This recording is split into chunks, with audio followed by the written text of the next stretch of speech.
I shouldn't have agreed to live with my mother-in-law. While enduring her usual nagging, I let out a deep sigh. My name is Sarah, and I'm 31 years old. I married my husband, Chris, who is 28, 3 years ago. Although we encountered minor issues at the beginning of our life together, we managed to work things out, just the two of us. A year after our marriage, Chris's father passed away. Feeling that we couldn't leave his disheartened mother alone, Chris suggested we start living with her at his parents' house. Little did we know that my mother-in-law would turn out to have such a terrible personality. It would have been bearable if it were just her nagging, but what she spouts are outright personal attacks. And they are completely baseless too. You're always holed up in your room playing on the computer, do some work for once, you freeloader. I can hear her snide voice from the hallway. She came to scold me right after breakfast. And to think, I was the one who prepared that breakfast. I have to hold back the urge to retort. For today, at least. After you finish breakfast, I was planning to clean up. Besides, I'm not playing on the computer. I'm working. You always have an excuse. You think I'm dumb just because I don't understand computers, don't you? It's not an excuse. Nowadays, people work all day on computers. I leverage my certified public accountant credentials to work from home. Although I worked in a senior's office for a while after getting a job, now I take on work individually. Since most of the work can be done at home on the computer, I'm dedicated to working from home to balance it with household chores. Even after explaining this to my mother-in-law, she dismissed it with a, "You're just doing piecework, aren't you?" It seems she believes my work can only be part-time or piecework at home. Is it because she can't keep up with modern times that she resorts to baseless sarcasm? Or perhaps because she just wants material for her harassment on me? Probably both. Anyway, I intend to work actively all my life, and it's clear we just don't see eye to eye. Despite my mother-in-law's prejudice, I've managed to balance my work and household duties. I wake up early in the morning to prepare breakfast and lunch for 3. For dinner, I lay out a menu focused on vegetables and light flavors, paying attention to health. And I don't skimp on cleaning either. It seems my approach has had the opposite effect on my mother-in-law. She has stopped doing any household chores herself, constantly complaining about me instead. She spends her days watching TV or occasionally going out for coffee with friends, leading a carefree life. And yet, she has the nerve to call me, a person with high social esteem, a freeloader. I'd like to throw her words right back at her. One day, while feeling frustrated, I was shocked to see the credit card bill that arrived in the mail. What's this? A suit for $1,500, a bag for $2,000. I don't remember buying anything so expensive. Upon closer inspection, the purchases were made with my husband's card. I immediately asked him about it. "Hey, did you buy a suit and a bag?" "You got me." "Yeah, I did." "Needed them for work." "Needed for work? But you're in a regular sales job, aren't you? You don't need anything this expensive." Until now, my husband's suits were around $300, and he bought bags for a similar amount. Nah, good stuff is totally different. It makes me feel more composed and, above all, the appearance is on another level. See? I've gotten cooler recently, right? Do you think so? To me, it doesn't seem that way at all. A young guy in his 20s wearing a suit that's beyond his means looks like he's being swallowed by the suit, which I find rather unsightly. Sarah, you really have no eye for this. My mother-in-law barged into our conversation with gusto. Chris, you look fantastic. Really cool. Thanks, Mom.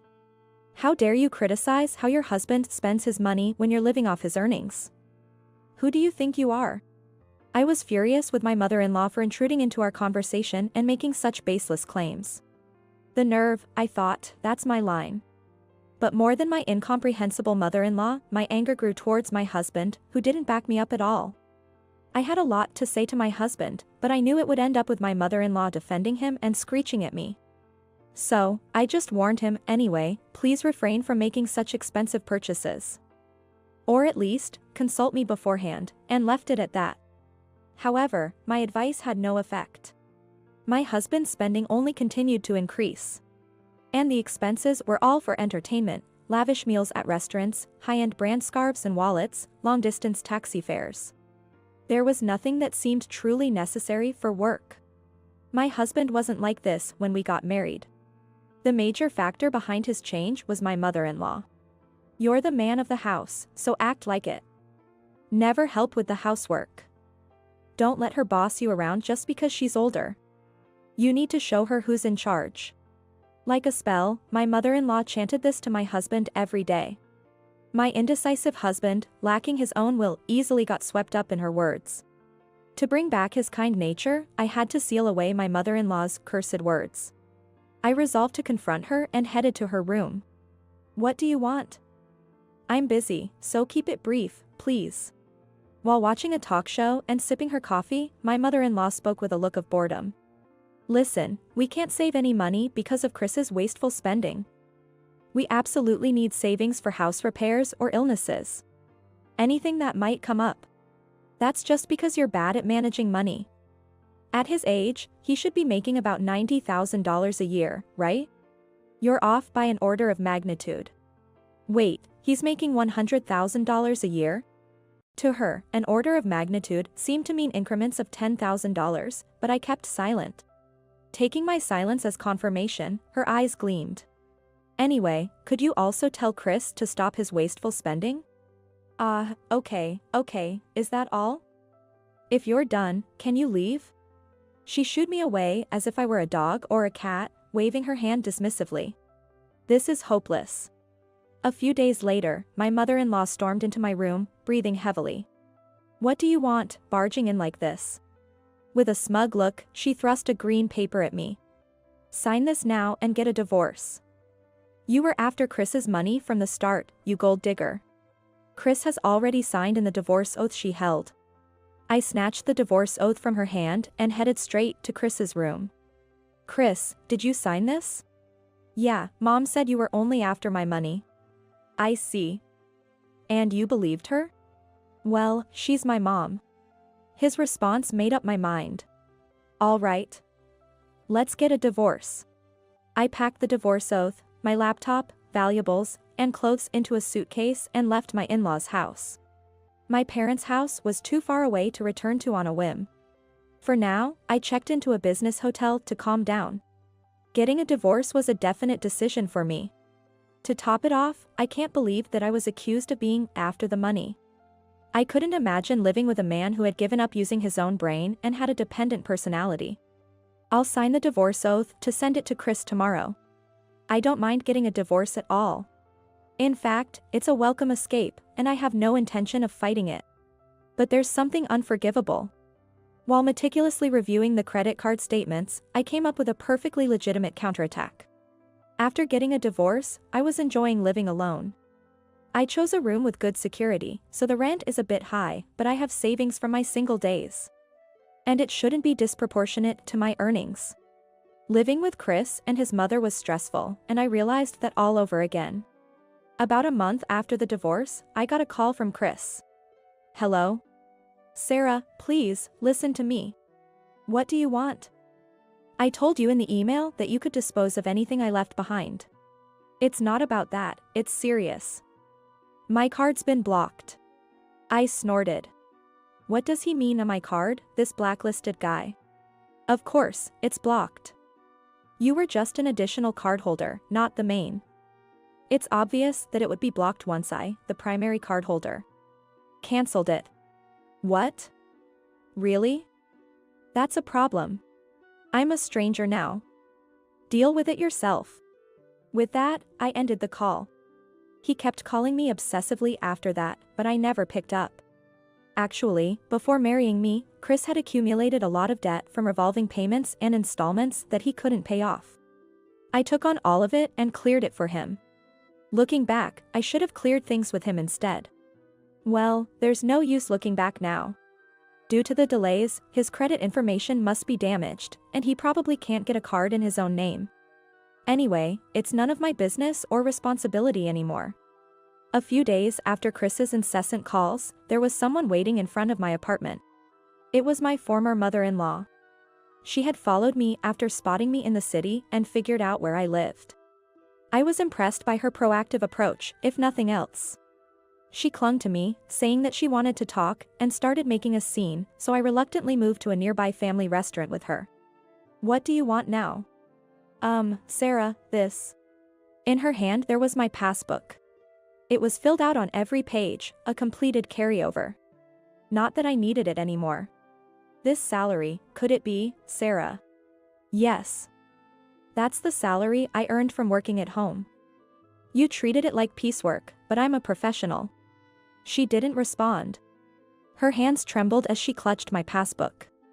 To think the one earning $100,000 a year wasn't Chris. That good-for-nothing could never earn that much.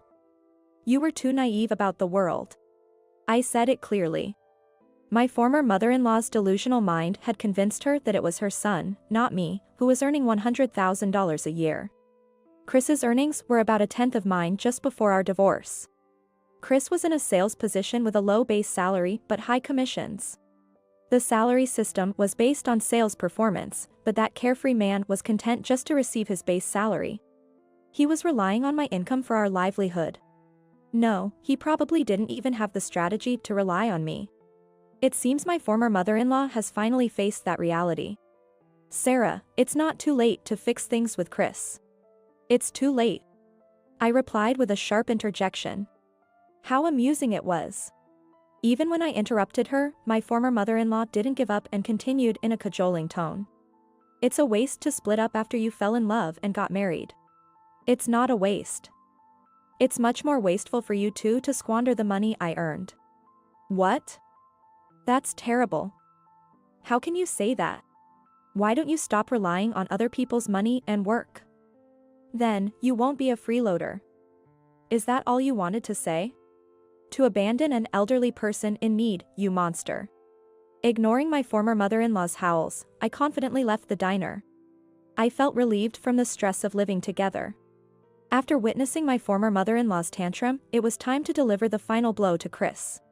I decided to execute the final part of my plan. Friday night. I waited in front of a building in the entertainment district. It housed several dubious shops, including a nightclub Chris frequented. Just after 9 p.m., Chris appeared. He was arm in arm with a flashy woman who seemed to be a stripper there. "Sarah. Why are you here?" "As usual, you're clueless. I'm here because my card is being used to pay for this place." The payment details listed this club's name several times.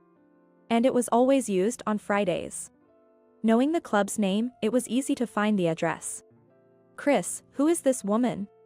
The woman clinging to Chris looked to be in her early 20s. She was wearing a miniskirt that almost revealed her underwear and a blouse with a deep neckline. "Pleased to meet you. I'm Chris's ex-wife, so basically a stranger to him." "Hey, Sarah.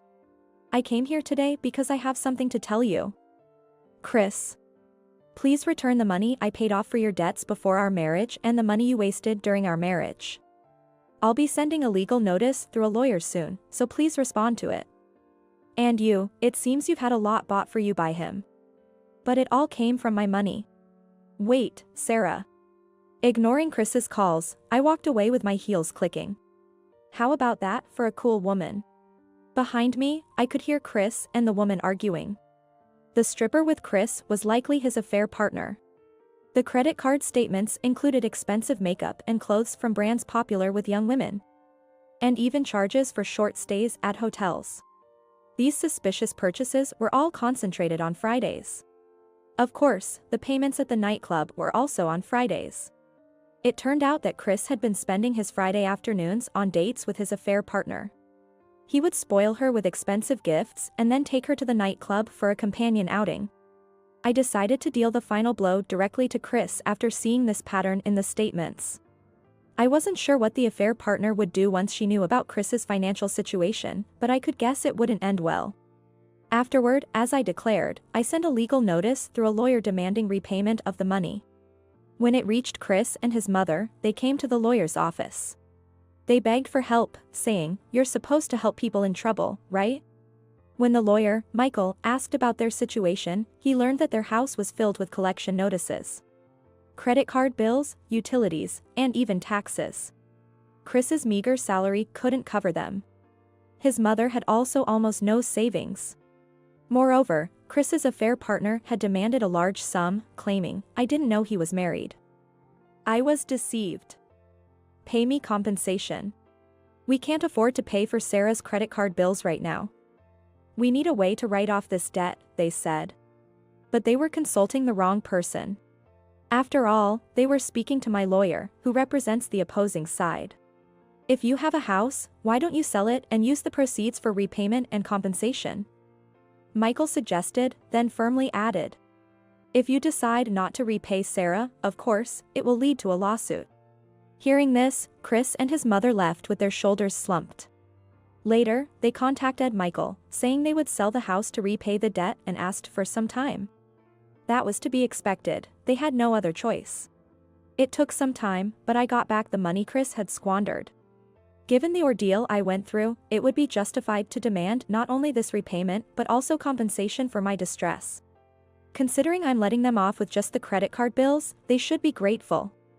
I also made them sign a document promising not to approach me. They will never appear in front of me again. Ah, what a relief. Alone in my comfortable apartment, I laughed out loud. Now, about Chris and his mother settled their debts by selling their house. Afterwards, they reportedly rented a room in a rundown apartment nearby. I've passed by that apartment, it's covered in ivy, with peeling paint, looking at least 50 years old.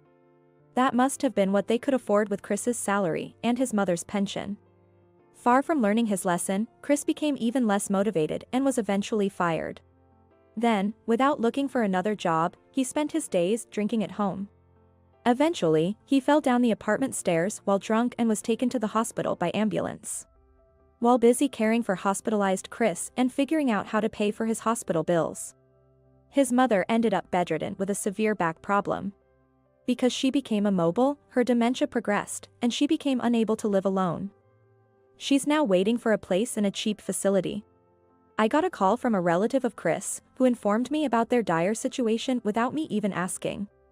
They even asked if I had any intentions of reconciling with Chris for their sake, but my answer was, of course no. The relative must have anticipated my response because I haven't received any more calls since then. 2 years have passed since the whole ordeal and I've moved again. This time, I'm not living alone. I'm living with a partner I plan to spend my life with. After divorcing Chris, I changed my way of working. I moved back to my parents' house and started working full-time at an office within commuting distance. Not just because my former mother-in-law was getting older, but my parents are too, and I wanted to be there to help them if needed. It was at this new job that I met my current husband. A year younger than me, he's dependable, a stark contrast to Chris. Most importantly, he loves and cherishes me. With my previous husband, I couldn't even consider having children because of his unstable income and personality. But with my current husband, I feel we can tackle parenting together. Holding a positive pregnancy test, I can't help but smile, imagining my husband's joyous reaction. This time, I'm determined to build a proper family and seize happiness.